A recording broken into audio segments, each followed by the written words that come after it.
Assalamualaikum warahmatullahi wabarakatuh. Sebelumnya, perkenalkan nama saya Pisi Aperlita, NIM 1811250008, Prodi PIAUD semester 6 kelas A. Di sini saya akan menjelaskan pengembangan pembelajaran sentra. A. Ruang lingkup pembelajaran PAUD atau pendidikan anak usia dini.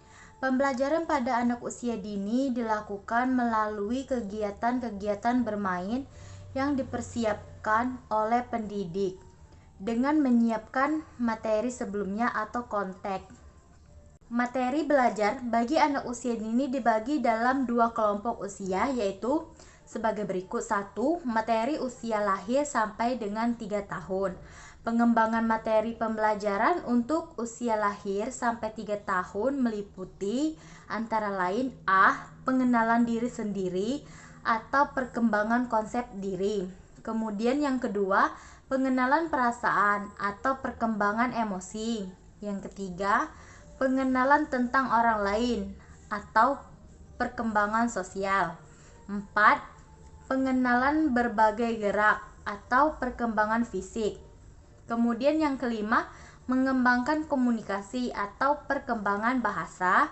6. Keterampilan berpikir atau perkembangan kognitif. Kemudian yang kedua, materi untuk anak usia 3 tahun ke atas.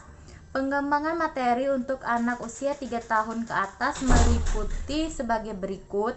A. Keaksaraan. Keaksaraan mencangkup peningkatan kosakata dan bahasa, kesadaran fonologi, wawasan pengetahuan, percakapan, memahami buku-buku dan teks lainnya. Yang B.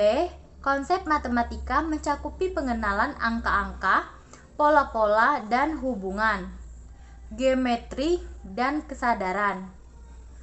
Ruang lingkup pengukuran dan pengumpulan data, pengorganisasian dan mempresentasikannya.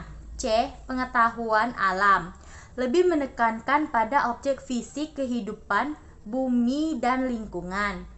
D. Pengetahuan sosial, mencangkup kehidupan orang banyak, bekerja, berinteraksi dengan orang lain, membentuk dan dibentuk oleh lingkungan. E.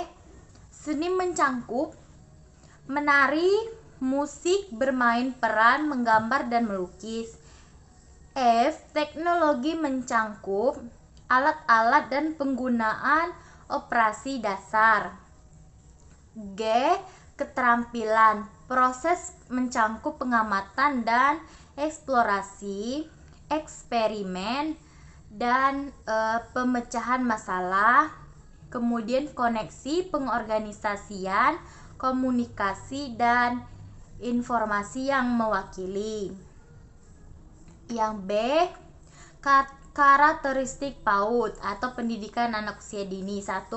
Unik, yaitu sifat anak itu berbeda satu sama lain. Anak memiliki bawaan, minat, kapabilitas, dan latar belakang kehidupan masing-masing. 2. Egosentris, yaitu anak lebih cenderung melihat dan memahami sesuatu dari sudut pandang dan kepentingannya sendiri.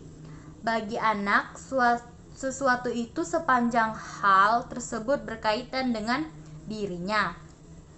Yang ketiga, aktif dan energik, yaitu anak lazimnya senang melakukan beberapa atau berbagai aktivitas. 4. Rasa ingin tahu yang kuat dan tinggi atau antusiasi terhadap banyak hal. 5. Eksploratif dan berjiwa petualang, yaitu anak terdorong oleh rasa ingin tahu yang kuat dan senang menjelajah, mencoba dan mempelajari hal-hal yang baru.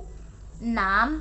Spontan. Spontan yaitu perilaku yang diterampilkan anak umumnya relatif asli dan tidak ditutup-tutupi, sehingga merefleksikan apa yang ada dalam perasaan dan pikirannya.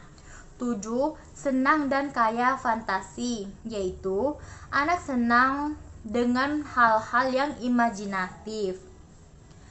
8. Masih muda frustasi, yaitu anak masih muda kecewa bila menghadapi sesuatu yang tidak memuaskan.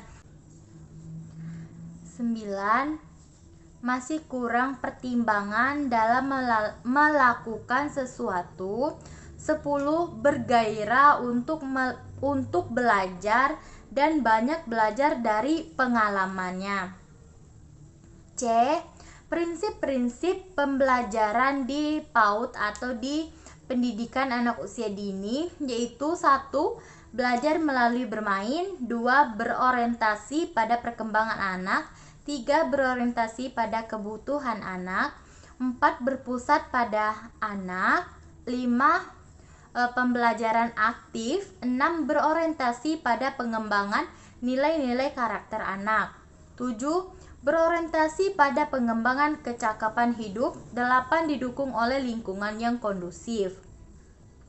Kemudian yang ke-9, berorientasi pada pembelajaran yang demokratis. 10.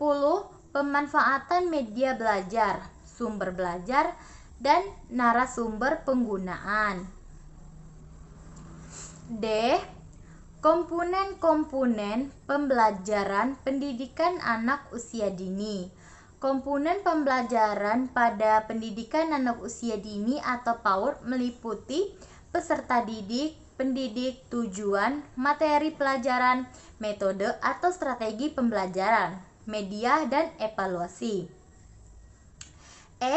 Strategi-strategi pembelajaran pada anak usia dini, yaitu 1. Strategi pembelajaran langsung, yaitu materi pembelajaran disajikan langsung pada anak didik dan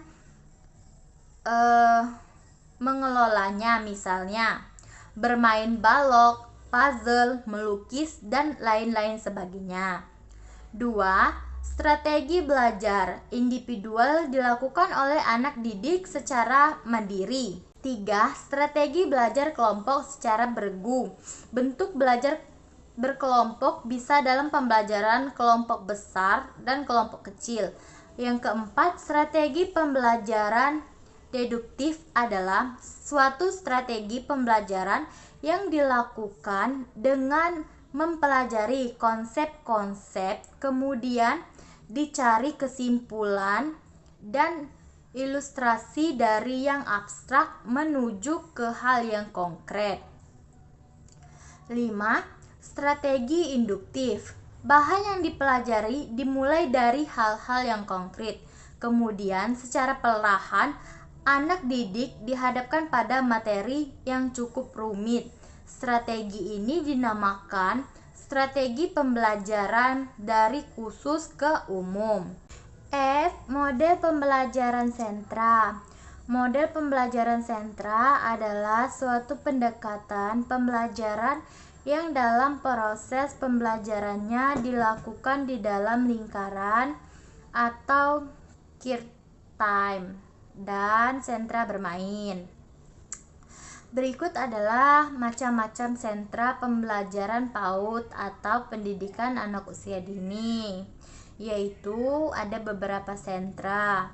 Sentra balok, sentra main peran kecil atau mikro, sentra main peran besar atau makro, sentra imtek, sentra seni, sentra persiapan, sentra bahan alam, dan yang terakhir ada sentra memasak. Demikianlah penjelasan yang dapat saya sampaikan. Saya akhiri. Wassalamualaikum warahmatullahi wabarakatuh.